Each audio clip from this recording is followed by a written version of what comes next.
नमस्कार, आपने देखना शुरू कर दिया है सबकी खबर और मैं हूं आपके साथ Ayush Shukla. Madhya Pradesh public health services corporation limited यानी MPPHSCL की हाल ही में जारी भर्ती प्रक्रिया अब नए विवादों में घिरती दिखाई दे रही है। कॉरपोरेशन द्वारा निकाले गए भर्ती विज्ञापन में संविदा नीति से अधिक वेतन तय किए जाने को लेकर सवाल उठने लगे हैं।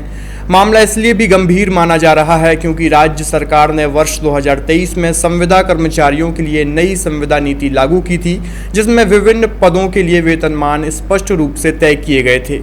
लेकिन अब तक आरोप है कि हेल्थ कॉरपोरेशन ने कुछ पदों पर उस नीति से कहीं ज्यादा वेतन निर्धारित कर दिया है।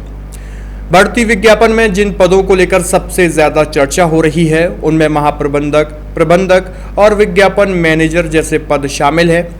रिपोर्ट के मुताबिक महाप्रबंधक यानी GM पद के लिए 1 लाख रुपए तक मासिक वेतन तय किया गया है, जबकि प्रबंधक पद के लिए 75,000 रुपए और विज्ञापन मैनेजर के लिए भी करीब 75,000 रुपए प्रति माह वेतन निर्धारित किया गया है।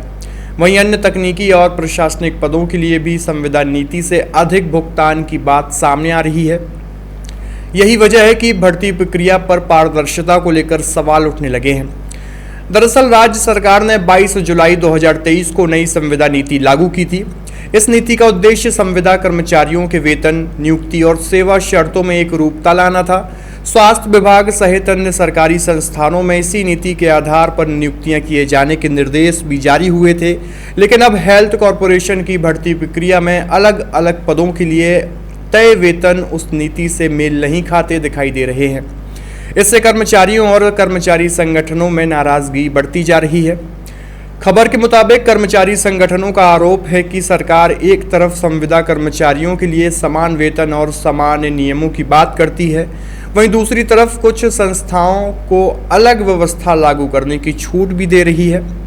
संगठनों का कहना है कि यदि किसी विभाग या निगम को संविदा नीति से अलग वेतन देने की अनुमति दी गई तो उसकी स्पष्ट जानकारी सार्वजनिक की जानी चाहिए। फिलहाल विज्ञापन में सक्षम प्राधिकारी स्वीकृति का कोई स्पष्ट उल्लेख नहीं होने के कारण विवाद और गहरा गया है। मामले में यह भी कहा जा रहा है कि MPPHSCL में कई ऐसे पद हैं जिनके लिए बाजार आधारित विशेषज्ञता की जरूरत होती है।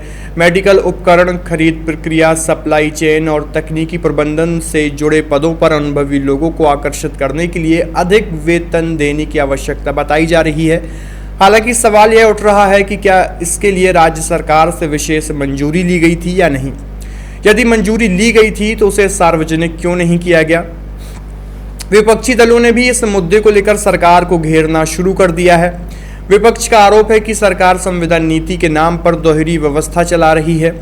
एक और सामान्य संविदा कर्मचारियों को सीमित वेतन पर काम करना पड़ रहा है, वहीं दूसरी ओर कुछ चुनिंदा पदों पर मनमाने तरीके से अधिक वेतन दिया जा रहा है। इससे प्रशासनिक पारदर्शिता और वित्तीय अनुशासन दोनों पर सवाल खड़े हो रहे हैं।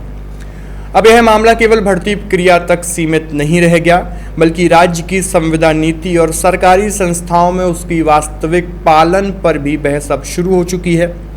आने वाले दिनों में सरकार और स्वास्थ्य विभाग को इस पूरे विवाद पर स्थिति स्पष्ट करनी पड़ सकती है, क्योंकि मामला सीधे सरकारी भर्ती, वित्तीय नियमों और कर्मचारियों के अधिकारों से जुड़ा हुआ बताया जा रहा है। आपकी इस पूरी खबर को लेकर क्या राय है, कमेंट बॉक्स में अपनी प्रतिक्रिया जरूर दीजिए और देखते रहिए सबकी खबर। शुक्रिया।